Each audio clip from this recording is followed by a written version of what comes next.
lagi ya dari awal.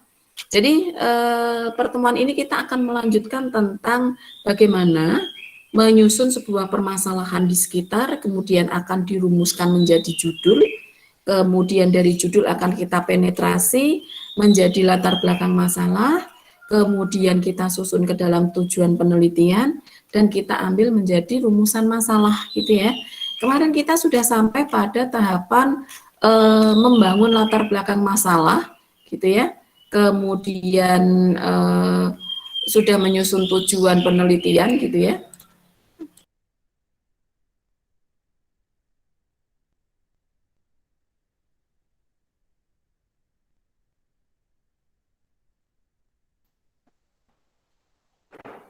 Nah, kemudian dari tujuan ini nanti kita bangun sebuah rumusan masalah.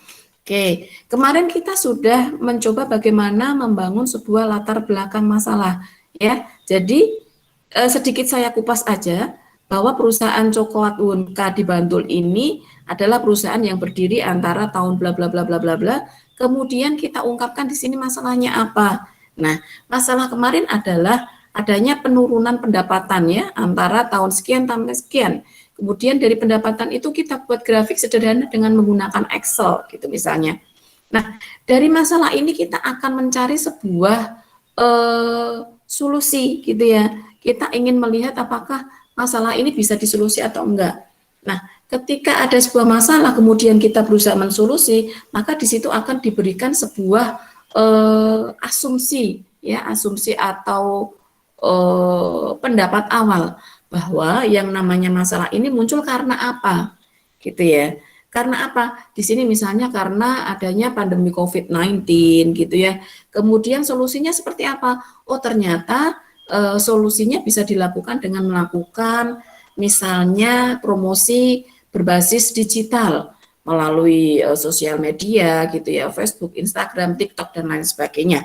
Nah, di sini kasusnya kita ingin menguji apakah ada faktor promosi dengan peningkatan pendapatan nanti. Setelah kita promosikan, apakah ada pendapatan yang meningkat atau tidak gitu ya. Nah, kemudian dari paragraf 2 ini kita masukkan di paragraf ketiga tool apa yang kita gunakan. Misalnya tool yang digunakan untuk melakukan analisis data itu apa? Yaitu dengan menggunakan software open source. Misalnya bisa SPSS, bisa pakai Excel gitu ya, bisa pakai SAM, bisa pakai R, bisa pakai Python, bisa pakai Julia, Anaconda, dan lain sebagainya. Kita masukkan, tetapi alangkah baiknya bahwa software open source ini tidak disebutkan secara gamblang bahwa pasti menggunakan X gitu ya. Kita sebutkan saja bahwa kita menggunakan software open source. Kenapa? Suatu saat mungkin kita mendapatkan software yang berbeda yang menurut kita ini lebih memudahkan gitu ya. Nah, ini kita cantumkan menggunakan software open source. Kemudian teknik analisisnya kita menggunakan apa? Yaitu deskriptif. Kenapa? Karena di teknik deskriptif ini kita akan mencari sebuah korelasi atau hubungan antara dua hal, yaitu promosi dan pendapatan. Jadi kita cukup bisa menggunakan deskriptif. Ingat bahwa pada mata kuliah statistik kita sudah pernah belajar bahwa yang namanya teknik analisis deskriptif adalah di mana kita ingin menjelaskan sebuah data gitu ya. Kita ingin menjelaskan sebuah sebaran data, kemudian kita ingin mencari sebuah korelasi antar dua variabel gitu ya, atau lebih. Nah, kita tidak akan mencari pola, tidak akan mencari bentuk, tidak akan mencari asumsi dan lain sebagainya, sehingga kita tidak memerlukan teknik analisis yang lainnya. Misalnya inferensial atau probabilitas dan lainnya ya. Jadi kita cukup menggunakan teknik analisis deskriptif. Ya, kemudian di teknik analisis deskriptif kita bisa menggunakan analisis korelasi atau analisis regresi gitu ya. Kita bisa mencantumkan salah satunya. Nah, kemudian di tujuan penelitian kita ingin melakukan apa? Bagaimana cara untuk menuliskan tujuan? Yaitu dengan menambahkan kata kerja gitu ya. Misalnya di sini tujuannya adalah judulnya adalah analisis pengaruh promosi terhadap peningkatan pendapatan di coklat Wonka. Coklat Wonka Bantul gitu ya. Nah, dari sini kemudian tingkat penetrasi menjadi tujuan. Maka kita tinggal menambahkan kalimat atau kata tanya atau kata kerja gitu ya, yaitu melakukan analisis pengaruh promosi terhadap peningkatan pendapatan di coklat Wonka Bantul. Nah, gitu ya. Kemudian tujuan yang kedua adalah mengetahui seberapa besar sih pengaruh promosi ini terhadap peningkatan pendapatan di coklat Wonka Bantul gitu ya. Berapa besar pengaruhnya, sekian puluh persen, 20%, 30%, 40%, dan seterusnya. Ya, jadi ini tujuan dari penelitian kita, dari analisis masalah yang kita diskusikan di minggu lalu. Kemudian dari tujuan penelitian ini kita bisa membangun rumusan masalah. Bagaimana cara membangun sebuah rumusan masalah? Rumusan masalah itu diawali dengan kalimat tanya, gitu ya.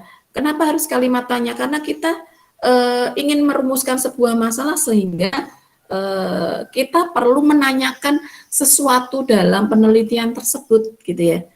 Maka penetrasi dari judul bisa kita ambil, kemudian kita masukkan di rumusan masalah.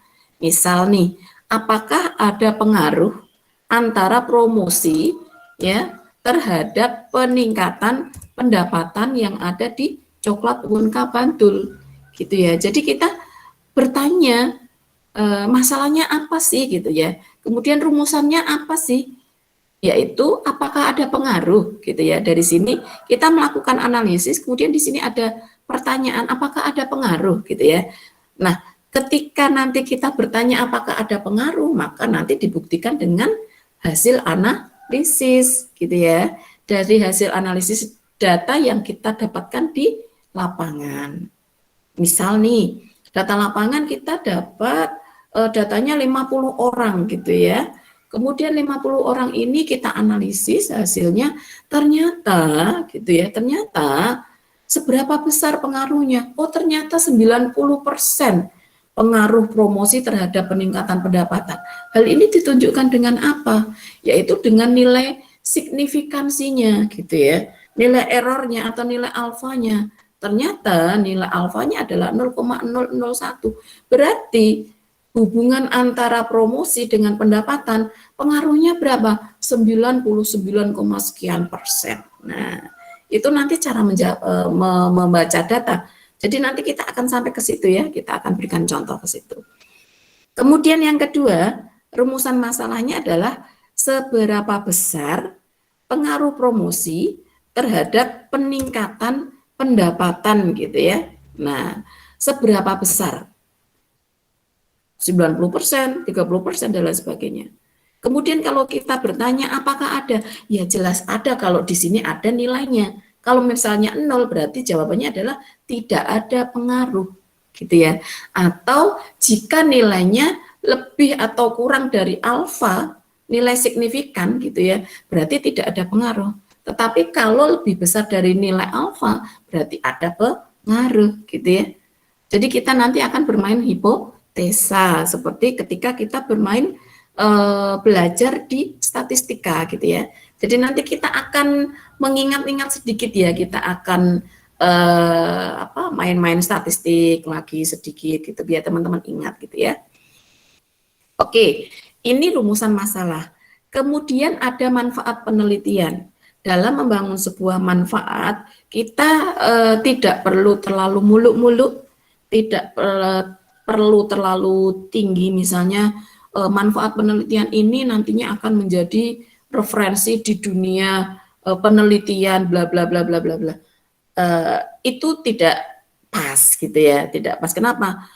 Belum tentu kita juga akan dipakai nanti penelitian kita. Jadi kita gunakan kalimat yang logis, kemudian realistis gitu ya, yang ya nggak usah terlalu berbunga-bunga atau halu gitu ya istilahnya.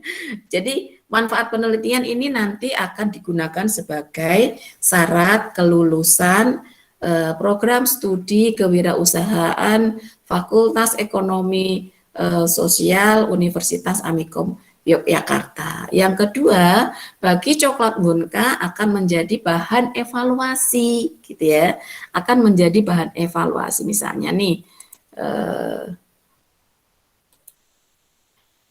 penelitian ini nantinya akan diharapkan gitu ya, diharapkan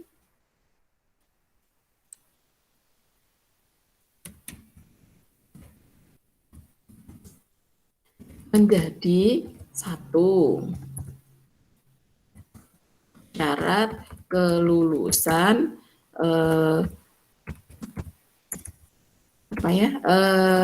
program strata 1, program studi kewirausahaan Fakultas Ekonomi Sosial Universitas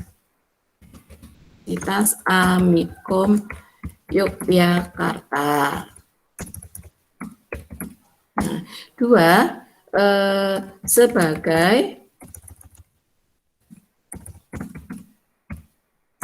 bahan evaluasi bagi coklat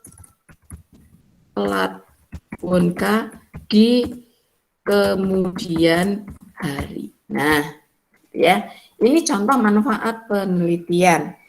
Kemudian yang selanjutnya adalah metode pengumpulan data. Nah, metode pengumpulan data yang kita gunakan apa? Kalau seandainya kita tidak ada wawancara, ya ini tidak usah dicantumkan. Kalau seandainya kita menggunakan bacaan-bacaan yang ada di sekitar kita, berarti kita menggunakan literatur review, gitu ya. Kemudian kalau kita ada sebuah kuesioner, berarti di sini kita menggunakan model yang misalnya observasi di lapangan, gitu ya. Observasi. Kenapa observasi? Observasi ini berarti kita turut serta dalam kegiatan itu, kita nyemplung di kegiatan itu, kemudian kita tahu persis kegiatan itu, kemudian kita tahu bagaimana hasilnya di kegiatan itu. Kenapa kita pilih observasi? Karena di coklat Wonka ini yang meneliti adalah pemiliknya langsung, gitu ya, dan teman-teman sekalian. Maka kita bangun di sini metode pengumpulan datanya adalah dengan observasi, gitu ya. Atau kalau misalnya teman-teman tidak menggunakan observasi, gitu ya, maka di sini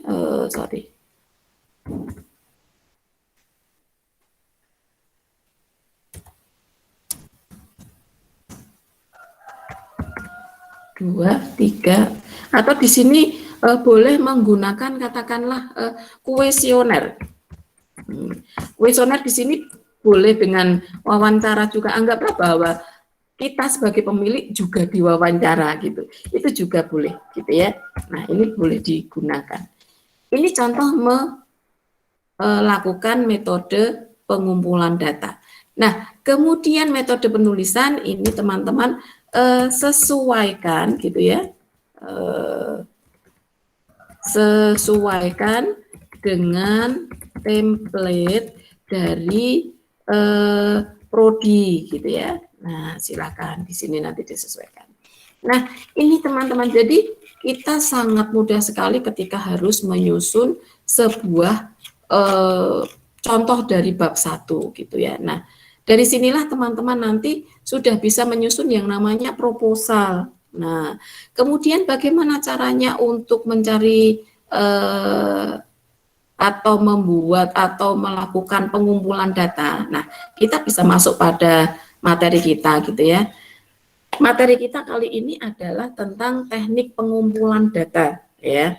Di mana teknik pengumpulan data pertama yang kita lakukan adalah observasi, yaitu teknik bagaimana mengumpulkan data dengan ya menggunakan indera, bisa melihat, mendengar, kemudian tahu perasaan kita pernah pernah lihat dan sebagainya gitu ya. Yang namanya indera itu kan rasa gitu ya, bisa melihat, mendengar atau merasakan gitu ya. Jadi tidak hanya dengan melakukan pengamatan mata saja gitu ya. Ini observasi. Jadi kita nyemplung di situ. Atau kalau teman-teman tidak bisa nyemplung, paling tidak teman-teman tahu persis, oh caranya seperti ini, oh ternyata seperti ini. Jadi melakukan penginderaan jauh gitu ya, remote sensing jadinya, penginderaan jauh. Oh ternyata setelah kita selidiki, setelah kita teliti, coklat Wonka itu ini toh. Oh ternyata konsumennya dari ini toh. Kita simpulkan dengan hipotesa kita sendiri gitu ya, dengan asumsi kita sendiri. Nah ini observasi, jadi mengumpulkan datanya dengan menggunakan indera, bisa melihat, pernah mendengar. Sekali lagi bahwa yang namanya sebuah penelitian itu tidak ada yang original di dunia ini, kecuali memang itu diciptakan dari awal apa namanya, sehingga belum pernah ada orang sekalipun menyentuh gitu ya, misalnya Einstein gitu ya, atau peralatan-peralatan yang memang belum pernah ada di dunia ini. Nah itu baru dikatakan bahwa itu original. Tapi yang namanya ide ya hampir jarang, mungkin 1 juta banding 1 orang yang namanya ide ini original. Kenapa tidak original? Bahwa kembali lagi sebagai apa namanya, seorang manusia, bahwa kita pernah mendengar, kita pernah melihat gitu ya, kita pernah merasakan sesuatu sehingga kita akan muncul ide, kemudian kita akan kembangkan ide itu, kemudian kita akan eksplorasi ide itu, kemudian kita akan ekspansi ide itu dengan ide-ide yang lainnya, sehingga kita akan berusaha untuk mencari referensi dari apa yang sedang kita pikirkan saat ini. Nah, ini adalah sebuah research gitu ya, atau penelitian. Kalau teman-teman suka menonton yang namanya film detektif gitu ya, ini seperti halnya ketika kita mau riset atau penelitian. Jadi sesuatu hal yang sebenarnya itu kecil atau tidak penting, atau mungkin ini adalah sesuatu hal yang katakanlah porsinya hanya 5% dari 100% ini, ternyata itulah yang menjadi case atau menjadi penyebab dari sebuah munculnya permasalahan gitu ya.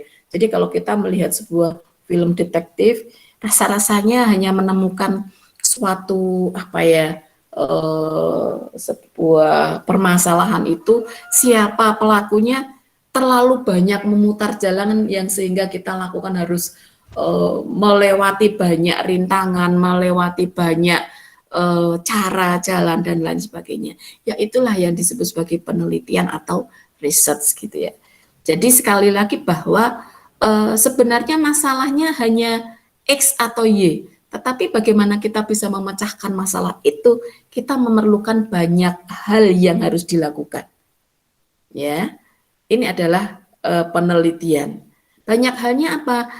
Ada rumusan masalah, ada tujuan masalah, ada tujuan penelitian, kemudian harus ada teknik analisis, harus ada analisis data, harus ada observasi gitu ya, harus ada interpretasi hasil dan lain sebagainya. Nah, ini penelitian. Sebenarnya asiknya di situ gitu ya. Oke, kembali lagi bahwa teknik observasi adalah mekanisme atau cara atau teknik dalam melakukan pengumpulan data ya, dilakukan dengan menggunakan indera ya, pernah melihat, pernah mendengar, pernah merasakan dan lain sebagainya. Kemudian instrumen yang digunakan dalam observasi itu adalah panduan ya, atau menjadi sebuah acuan kita nantinya ya dalam melakukan pengamatan. Nah, kemudian hasilnya dari pengamatan ini nanti akan berupa lembar pengamatan. Di dalamnya bisa kita buat sebuah checklist ya, atau sebuah list data, atau sebuah list pertanyaan gitu ya. Nah, ini instrumen. Nah, salah satu instrumen yang bisa kita gunakan untuk mendapatkan data dalam observasi adalah kuesioner ya, atau daftar pertanyaan yang kita buat sendiri, gitu ya. Apakah kuesioner itu harus sesuatu yang banyak pertanyaannya? Jawabnya tidak, gitu ya. Paling tidak dalam sebuah instrumen itu, dalam sebuah penelitian, kuesioner penelitian itu berisi tentang hal-hal yang nantinya sekiranya akan kita cari datanya, akan kita eksplorasi datanya, sehingga kita bisa menanyakan itu kepada eh, apa namanya, kepada audiens, gitu ya. Ini adalah instrumen. Jadi sekali lagi, instrumen atau alat yang digunakan dalam observasi ini akan nantinya digunakan sebagai panduan pengamatan dan lembar pengamatan, gitu ya. Panduan pengamatan adalah dengan menggunakan daftar pertanyaan itu, nanti kita akan berjalan dan mengamati sesuai dengan daftar yang kita butuhkan di instrumen itu, gitu ya. Kemudian lembar pengamatan ini nanti hasilnya berupa catatan-catatan kecil tentang apa yang akan kita dapatkan di lapangan. Ya, ini lembar pengamatan. Nanti kita tunjukkan seperti apa panduan, gitu ya. Oke. Kemudian yang kedua, ada teknik wawancara atau survei. Nah, wawancara dengan kuesioner atau dengan menggunakan lewat telepon itu juga bisa. Tetapi kalau kita menggunakan lewat telepon atau wawancara online menggunakan email, kelemahannya apa? Kekurangannya apa? Nanti akan lama, gitu ya. Kenapa? Karena audiens belum tentu membuka email yang pertama. Yang kedua, ketika menggunakan telepon, audiens belum tentu mau ditelepon, gitu ya. Ini yang nantinya akan jadi bahan enten-entenan, apa enten-entenan, bahan jadi tunggu-tungguan, gitu ya. Kapan sih bisa ada waktu kita ngobrol yuk dan lain sebagainya. Itu akan lama, gitu ya. Berbeda ketika kita punya kuesioner, kemudian audiens diminta mengisi, kita tungguin, itu beda, gitu ya. Makanya kadang-kadang kita butuh kuesioner yang hard copy, gitu ya, kuesioner yang sifatnya memang ada fisiknya, kertas kuesioner, gitu ya, sehingga ditungguin, kemudian kita menuju ke audiens masing-masing dan langsung diambil hasilnya, itu lebih cepat, gitu ya. Nah, kelebihannya apa ketika menggunakan kuesioner atau wawancara? Yaitu yang pertama, pertanyaan dan jawaban dapat dilakukan secara jelas, gitu ya. Jadi bagaimana cara menyusun kuesioner yang baik? Ya, pertanyaannya tidak perlu berbelit-belit, to the point, sehingga tidak memberikan kesan ambigu kepada audiens, gitu ya. Kita ingin memberikan pertanyaan tentang X, terlalu banyak kalimat, terlalu banyak memutar-mutar, maka nanti audiens akan menjadi bingung. Sehingga apa yang ingin kita capai tidak akan kita dapatkan. Nah, ini contoh membuat pertanyaan, gitu ya. Kemudian dapat digali informasi dengan lebih rinci, gitu ya, lebih terperinci. Bagaimana contohnya terperinci? Misalnya kita ingin menanyakan tentang faktor demografi, ada jenis kelamin, kemudian lokasi tempat tinggal, pendidikan, usia, jumlah anak, gitu ya, pendapatan dan lain sebagainya. Nah, ini kita bisa menggali informasi ini lebih detail, lebih terperinci ketika kita menggunakan kuesioner. Nah, contoh kuesioner sederhana nanti akan saya tunjukkan ya. Kemudian yang kedua adalah wawancara dapat mengontrol pertanyaan, sehingga ketika menyusun sebuah pertanyaan, kita bisa membaca kembali berulang-ulang apakah pertanyaan kita ini sudah sesuai atau belum, gitu ya.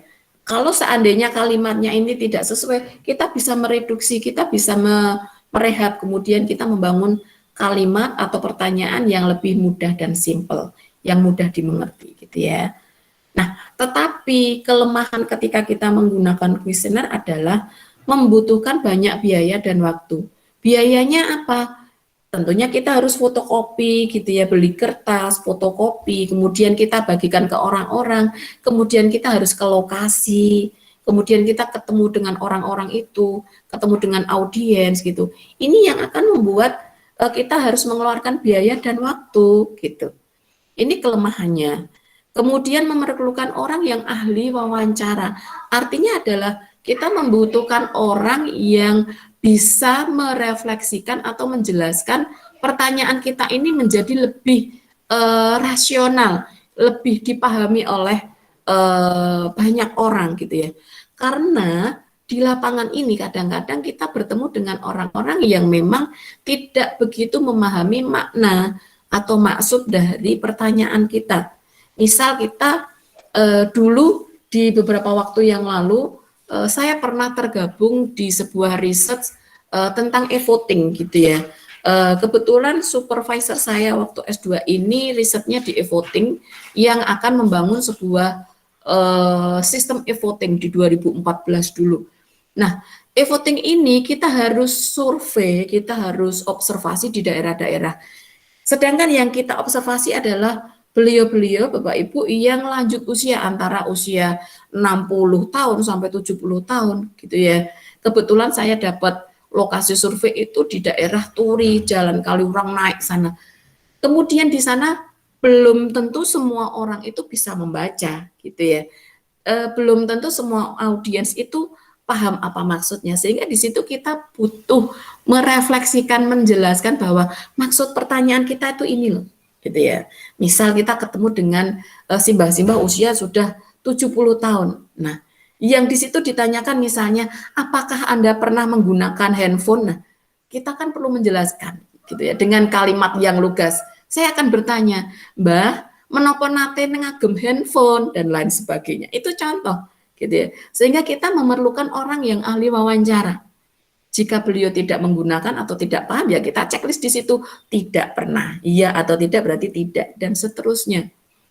Ya, kita bisa membayangkan kalau kita menggunakan e-voting, sedangkan audiens kita, ya masyarakat itu tidak semuanya menggunakan handphone, tidak paham SMS dan lain sebagainya. Gitu ya. Apakah ada masyarakat yang seperti itu di lapisan masyarakat di Jogja? Banyak gitu ya, istilahnya seperti itu. Nah, ini contoh ketika kita harus memerlukan orang yang ahli wawancara. Nah, contoh sederhana kuesioner adalah ini pernah saya gunakan untuk penelitian di 2018 ya dengan Bu Sri Mulyatun. Jadi saya ingin meneliti tentang persepsi orang tua terhadap sistem PPDB online di Kabupaten Bantul khususnya ya. Aspek demografi yang ingin saya raih di sini adalah pertama jenis kelamin, kedua usia, pekerjaan, pendidikan terakhir gitu ya. Saya ingin melihat apakah pekerjaan ini ada hubungannya dengan kemudahan dalam menggunakan teknologi pertama. Yang kedua, apakah pendidikan ini juga mempengaruhi orang dalam penggunaan teknologi?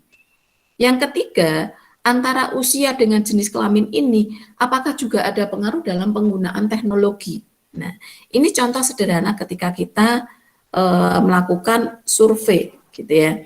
Kemudian ada beberapa pertanyaan yang saya bangun, ya, yaitu ada sekitar 26, kebetulan ini saya menggunakan PPDB online gitu ya. Jadi saya ingin tahu apakah masyarakat ini sebenarnya mereka sepakat atau mereka merasa mudah atau enggak menggunakan PPDB online gitu ya, khususnya di daerah Bantul. Nah, ketika kuesioner ini dibagikan, saya meng-hire satu mahasiswa lah ya yang posisinya di sana, kemudian untuk mengambil data gitu ya. Misal pertanyaannya, apakah mudah bagi saya untuk belajar menggunakan PPDB online gitu ya. Kalau enggak ya misalnya mudah banget ya kita jawab setuju. Kalau ya agak mudah ya kadang mudah banget kita ambil sangat setuju. Kemudian agak mudah ya setuju dan lain sebagainya. Kemudian pertanyaan kedua, saya merasa mudah ketika mendapatkan apa yang saya butuhkan gitu ya. Misalnya mencari informasi sekolah itu ada di PPDB online. Kemudian mencari sekolah yang kualitasnya bagus misalnya ada juga di PPDB online. Mencari lokasi sekolah yang terdekat dengan rumah kita ya melalui PPDB online gitu ya. Nah, ini contoh dari apa yang pernah dikerjakan. Nah, ini nanti akan saya share ke teman-teman sehingga teman-teman bisa membangun sebuah pertanyaan.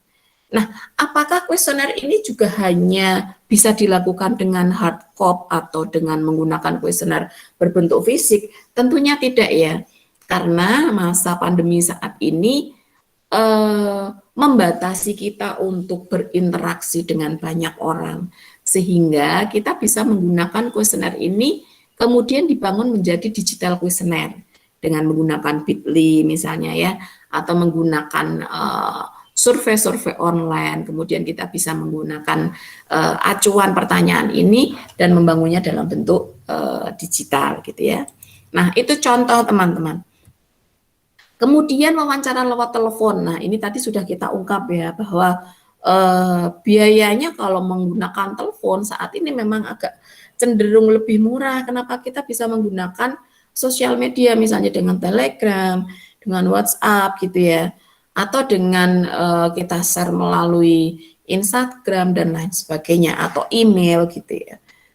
Ini lebih mudah ya. Kemudian umumnya juga dijawab langsung oleh audiens, tetapi ya itu tadi belum tentu audiensnya bisa ditelepon sewaktu-waktu gitu ya. Apalagi kalau orangnya sibuk misalnya, oh hari ini saya ada pertemuan di sana, hari itu saya harus bimbingan, hari nanti saya harus apa dan lain sebagainya. Kadang-kadang orang itu males diwawancara gitu ya, karena nggak tahu kenapa orang hanya malas aja ketika dia mengisi kuesioner dan kadang cenderung asal-asalan itu loh yang kadang-kadang kita perlu garis bawahi gitu ya. Kemudian wawancara melalui surat, ya, ini sangat murah banget, tetapi ya ini tadi kadang-kadang ketika mengisi surat itu tidak merespon dengan baik gitu ya. Kadang-kadang checklistnya sembarangan aja gitu ya, tergantung mood audiensnya gitu. Kemudian pertanyaan yang ditanyakan itu kadang kurang dipahami dan hanya sepintas lalu. Nah ini kalau saya pribadi kurang merekomendasikan karena hasilnya nanti tidak bisa kita eksplorasi terlalu banyak gitu ya. Kemudian yang ketiga adalah teknik angket kuesioner terbuka, misalnya apa namanya yang ada di supermarket atau teman-teman kalau dulu masih kuliah sebelum pandemi, bagaimana tentang pendapat Anda tentang BEM gitu ya. Kemudian bagaimana pendapat Anda tentang calon nomor 1 dan lain sebagainya. Nah ini angket kuesioner terbuka. Atau kadang-kadang teman-teman ini diminta untuk mengisi sebuah angket di pusat perbelanjaan gitu ya, atau angket sebuah produk gitu ya yang ada di pusat-pusat perbelanjaan, kemudian teman-teman dimintai tentang persepsi tentang penggunaan produk itu sendiri, apakah puas dan lain sebagainya. Nah ini angket gitu ya. Kemudian kuesioner tertutup. Nah kuesioner tertutup ini apa? Misalnya tentang harga barang yang dijual gitu ya. Kalau harga barangnya terlalu murah, mahal dan lain sebagainya, ini kadang-kadang tertutupnya apa? Kita dibatasi oleh hak akses gitu ya. Hak akses misalnya kita dapat tiba-tiba survei berbasis online gitu, kita diminta untuk mengisi kuesioner online gitu ya, yang di situ tidak dicantumkan harganya. Misal nih, bagaimana pendapat Anda tentang produk susu X gitu ya? Oh ternyata sangat mahal, cukup murah, sangat murah dan lain sebagainya. Jadi tidak disebutkan berapa harganya, tidak disebutkan secara signifikan tentang produk yang mau kita identifikasi gitu ya. Ini disebut sebagai kuesioner tertutup. Misalnya nih, bagaimana pendapat Anda tentang fasilitas di Universitas X misalnya? Sangat baik, cukup baik, kemudian tidak baik, sangat tidak baik. Nah, di sini tidak disebutkan fasilitasnya itu apa saja. Yang penting fasilitas kampus gitu ya. Fasilitas kampus misalnya bisa laboratorium, bisa perpustakaan, atau bisa yang lainnya gitu ya. Ini fasilitas gitu. Oke, kemudian keuntungan penelitian dengan menggunakan kuesioner ini ya, satu, tidak memerlukan hadirnya si peneliti. Kita bisa wakilkan ke orang gitu. Kenapa diwakilkan? Asal kuesionernya ada, bentuk fisiknya ada, kemudian ada orang yang dimintain tolong atau ada orang yang bisa ke lapangan ambil data, itu sudah cukup. Gitu ya. Jadi keuntungannya itu tidak memerlukan hadirnya si peneliti. Kemudian yang kedua, dapat dibagikan dengan serentak. Artinya bisa saat itu misalnya nih, ketika saya ingin membagikan sebuah kuesioner tentang PPDB online. Nah, pada masa pendaftaran SMA, SMU atau SMK se-Kabupaten Bantul, maka di situ saya akan bagikan kuesioner gitu ya. Kadang-kadang kan orang ada yang datang ke sekolah, melihat-lihat di sekolah gitu ya. Atau pada saat orang tua siswa atau orang tua calon siswa mengantar anaknya untuk registrasi di sekolah masing-masing setelah diterima. Nah, itu kita bisa bagikan serentak di situ. Gitu ya. Sehingga pengalaman beliau-beliau orang tua yang sudah pernah menggunakan PPDB online itu akan bisa kita evaluasi gitu. Namanya saja menggunakan PPDB online, berarti setelah menggunakan itu baru kita evaluasi gitu ya. Kita nggak bisa mengevaluasi kok sebelum mereka menggunakan PPDB online, mereka kan belum pakai, jadi nggak tahu bagaimana cara pakai, kualitas dan lain sebagainya. Sehingga ketika para orang tua calon siswa sudah menggunakan PPDB online, kemudian anaknya keterima, kemudian sudah masa registrasi, barulah kita evaluasi, gitu ya. Nah, untuk apa dievaluasi kemudian PPDB online? Ini nanti akan menjadi rekomendasi untuk pengembangan sistem, ya, pengembangan sistem pendaftaran pendidikan di Indonesia misalnya. Bagaimana caranya itu bisa menjadi bahan evaluasi? Kita bisa menulis pertama di koran gitu ya, bahwa hasilnya seperti ini. Setelah kita evaluasi, sekian persen masyarakat merasa tidak mampu menggunakan, sebagian masyarakat merasa kesulitan karena 1, 2, 3 hal dan seterusnya gitu ya. Ini contoh sehingga dapat dibagikan secara serentak. Kemudian yang ketiga, dapat dijawab oleh responden sesuai dengan waktu yang ada. Jadi kita tungguin saat itu supaya beliau-beliau ini bisa segera mengisi gitu ya. Jadi enggak terlalu lama. Kadang-kadang itu ketika kita membuat kuesioner, kemudian dibagikan di masing-masing meja, misalnya di kantor-kantor gitu ya, beliau-beliau yang diminta mengisi itu terus lupa gitu ya, karena kesibukan, kemudian atau karena terselip di mana dan lain sebagainya. Maka lebih baik ketika kita mengambil data, ya kita tungguin, kemudian kita minta mengisi dan kita ambil hasilnya. Ini akan lebih cepat. Tetapi repotnya memang apa? Kita harus turun ke lapangan sendiri. Kalau kita peneliti tidak bisa turun ke lapangan sendiri, ya berarti kita harus meminta tolong ke orang lain gitu ya, yang bisa mengambil data di lapangan gitu ya, yang waktunya longgar, kemudian bisa membantu kita untuk mengambil data di lapangan gitu ya. Nah, kemudian yang keempat, bisa dibuat anonim.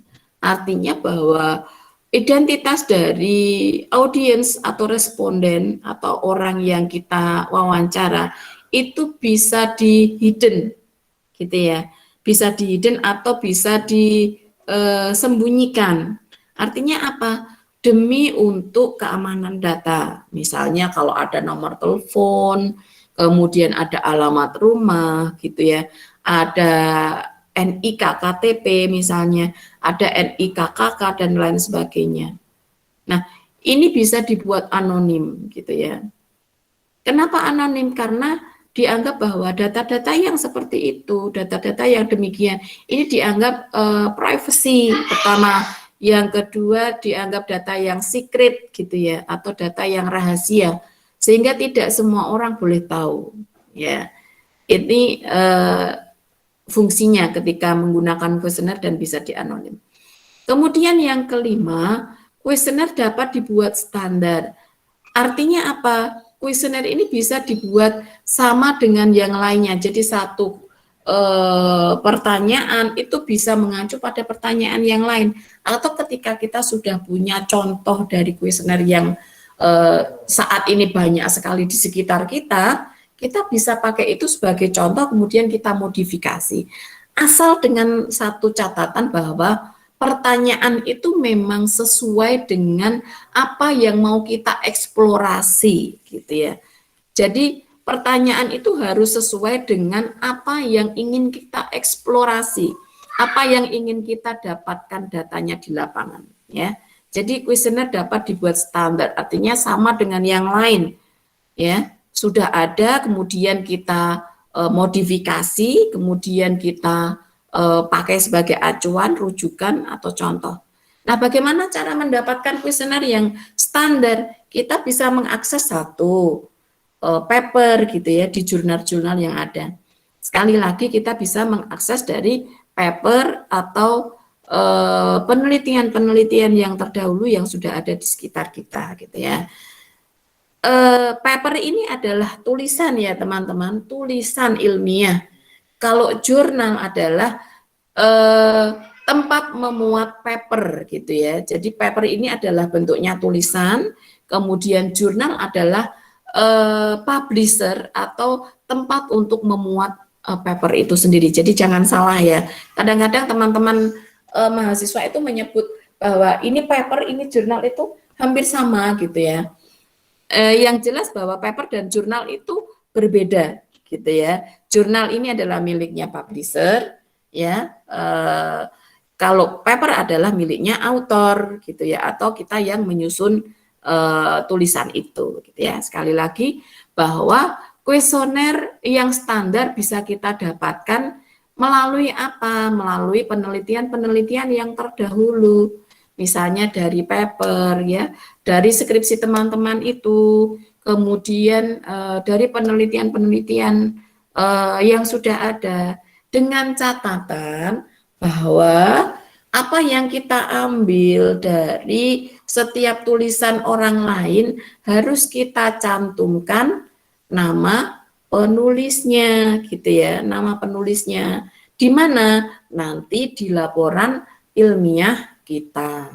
Kenapa? Karena itu bukan hak milik kita yang kita pakai, tapi kita menggunakan hak milik orang lain ketika mau menggunakan sesuatu di penelitian orang lain tersebut.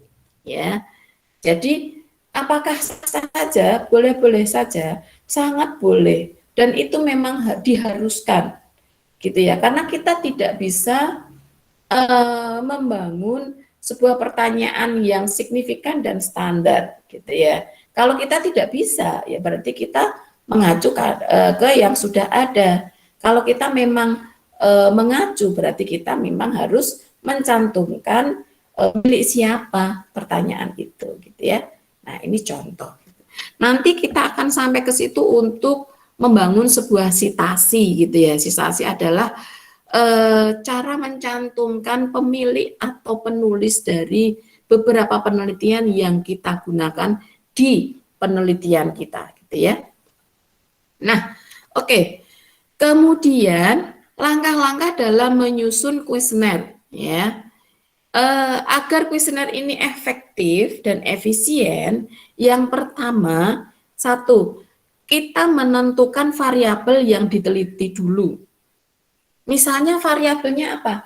Ingat bahwa teman-teman dulu ketika belajar di statistik itu ada yang namanya variabel view. Variabel view disitulah tempatnya variabel atau faktor atau parameter, gitu ya. Berarti ketika kita akan melakukan pengambilan data dengan menggunakan kuesioner, kita harus tahu dulu variabel yang kita teliti. Nah, contoh dari variabel yang kita teliti ini adalah promosi, kemudian pendapatan, ya. Jadi variabel yang kita gunakan di sini adalah promosi dan di sini adalah pendapatan. Oke. Nah, dari sini dulu berarti kita sudah tahu variabel yang akan kita teliti. Setelah kita tahu variabel yang kita teliti, kita menentukan indikator. Apa indikator? Indikator adalah batasan-batasan apa yang harus kita gunakan, apa yang harus kita dapatkan dalam mengambil data, gitu ya. Kemudian kita juga harus menentukan subindikator, ya. Nanti contohnya akan kita kupas ya. Kemudian yang keempat, kita mentransformasi subindikator ini menjadi kuesioner, gitu ya. Sebenarnya dalam sebuah pertanyaan ini banyak sekali subindikator yang dipenetrasi menjadi pertanyaan, gitu ya.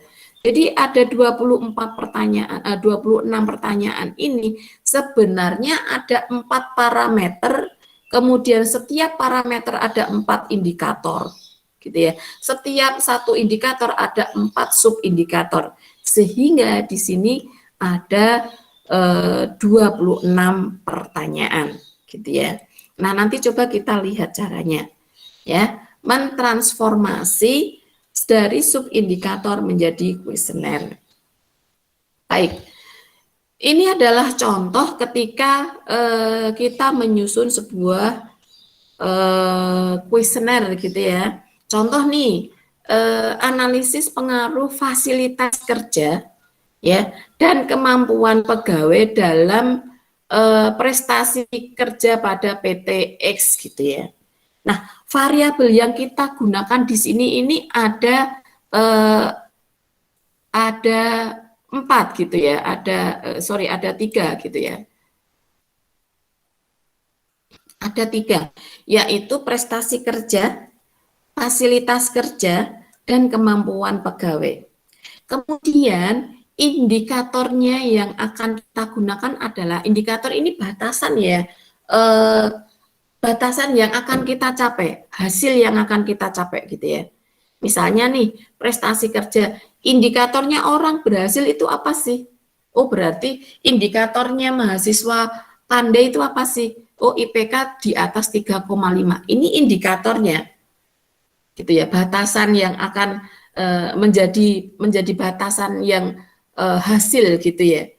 Kemudian indikatornya orang sukses itu apa sih? Misalnya satu punya rumah mewah, mobil mewah, gitu ya, punya sawah pribadi, gitu ya, makam pribadi dan lain sebagainya. Ini indikator. Misalnya prestasi kerja, indikatornya apa sih? 1, kemudahan dalam menjalankan tugas. Mudahnya itu seperti apa? Harus dijelaskan dulu. Oh, misalnya bisa melakukan pekerjaan itu sehari 10 tugas. Nah, misalnya ya, 10 tugas. 10 itu apa? 1. Misalnya tugasnya adalah approvement atau acceptance atau menandatangani dokumen. Berarti indikatornya dalam 1 hari adalah 10 menandatangani 10 dokumen. Nah, ini indikator. Kemudahan dalam menjalankan tugas berarti tidak ada kendala. Pekerjaan selesai dalam 5 menit. Nah, ini adalah indikator. Ya. Kemudian prestasi kerja, indikator kedua adalah kemandirian dalam menjalankan tugas. Oh, pekerjaan karena mudah dan mandiri, maka dia tidak membutuhkan bertanya kepada orang lain. Berarti selesai dalam 10 menit karena tidak perlu bertanya sana sini. Nah, ini indikator. Jadi sebaiknya bahwa indikator ini bisa diberikan value, gitu ya, diberikan batasan angka bahwa sesuatu ini mudah dilaksanakan seperti apa sih batasannya, gitu ya. Nah, dari indikator ini kita punya subindikator. kemandirian dalam menjalankan tugas, misalnya subindikator adalah petunjuk dari atasan, bantuan dari rekan kerja gitu ya. Kemudian bisa dipenetrasi menjadi permasalahan yang akan kita tanyakan gitu ya. Apakah atasan Anda senantiasa memberikan petunjuk? Apakah rekan kerja Anda senantiasa memberikan bantuan gitu ya? Apakah Anda merasa mudah dalam menyelesaikan setiap pekerjaan gitu ya? Nah, kalau contohnya coklat boneka tadi bagaimana? Promosi. Nah, variabelnya adalah promosi misalnya. Kemudian indikatornya adalah kemudahan melihat produk, produk coklat boneka gitu ya. Kedua, akses melalui sosial media. Nah, misalnya Instagram, Facebook dan lainnya. Nah, subindikatornya adalah apakah ada ya produk boneka di e-commerce atau di Instagram gitu ya. Apakah pernah ada produk boneka ini di sosial media gitu ya. Kemudian pertanyaannya bisa dipenetrasi. Apakah Anda pernah melihat produk coklat boneka di Instagram atau di sosial media? Nah, gitu ya. Ini menyusun kuesionernya. Contoh sederhana. Kemudian yang kedua ada fasilitas kerja, ada kemampuan pegawai. Ya. Nah, indikatornya adalah keadaan ruang kantor, ya, sejuk, ber-AC gitu ya, keadaan ruangan kantor nyaman. Nah, sekarang indikatornya nyaman itu ya seperti apa gitu ya. Oh, apa namanya, situasi suhu di ruang kantor tidak lebih dari 20 derajat Celcius. Berarti kita nggak pernah sumuk, kita nggak pernah berkeringat gitu ya. Jadi kita nyaman, suka banget di kantor gitu ya. Nggak pernah keluar kantor misalnya gitu ya. Kemudian ketersediaan perabotan. Oh, di sana ternyata indikatornya banyak tersedia perabotan. Ada 2 atau 3 fasilitas yang diberikan. Misalnya ada kulkas, ada apa namanya televisi gitu ya. Ada bed kalau seandainya kita capek bisa leyeh-leyeh gitu ya. Ini indikator berapa fasilitas yang diberikan untuk kenyamanan, perabotannya berapa, 2, 3 dan seterusnya gitu ya. Kenapa? Karena indikator ini harus ada value-nya, harus bisa terukur. Kalau indikator tidak bisa terukur, berarti kita tidak bisa mendapatkan data yang valid gitu ya. Kita tidak bisa mendapatkan output yang valid.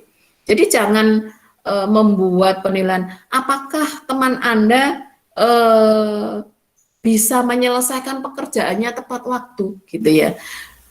Iya, bagaimana kita bisa menilai teman kalau kita tidak tahu indikatornya gitu ya? Karena apa? Pekerjaan satu dengan teman yang lain itu kan berbeda gitu ya. Kenyamanan seseorang dengan nyamannya orang yang lain itu juga berbeda. Berarti bagaimana caranya menyamakan persepsi bahwa kita harus punya indikator yang bisa terukur, yang bisa memberikan nilai sehingga semua orang bisa merujuk pada nilai itu gitu ya. Kemudian misalnya ketersediaan alat komunikasi di setiap ruangan, misalnya ada telepon yang bisa telepon keluar dan lain sebagainya. Nah, alasannya apa harus ada dan lain sebagainya. Gitu ya. Ketersediaan alat komunikasi, satu perangkat hubung antar departemen dan antar eksternal misalnya. Ini indikator. Kemudian subindikatornya ketersediaan telepon, mesin fax, dan internet, dan lain sebagainya. Dan ini bisa dipenetrasi ya. Kemudian kuesionernya, pertanyaannya adalah, apakah di kantor ada tersedia pesawat telepon, berapa biji misalnya, berapa buah, dan lain sebagainya. Itu bisa ya. Apakah ada mesin fax, apakah ada jaringan internet, dan lain sebagainya. Nah, ini termasuk dalam alat komunikasi. Oke, kemudian kemampuan pegawai, tingkat pendidikan formal, non formal, indikatornya apa? Berarti tingkat pendidikan ya paling tidak harusnya lulus SMA, SMU, D3, S1 sederajat dan lain sebagainya. Ya, kemudian berarti di sini dimasukkan saja indikatornya, dimasukkan ke dalam faktor demografi gitu ya, di parameter demografi. Kemudian kemampuan keterampilan komputer bla bla bla. Indikatornya apa? Oh, sertifikat, memiliki berapa certified misalnya. Satu certified apa namanya? Office package misalnya ya, MS Office paket misalnya. Misalnya diukur dengan satu certified, dua certified dan lain sebagainya.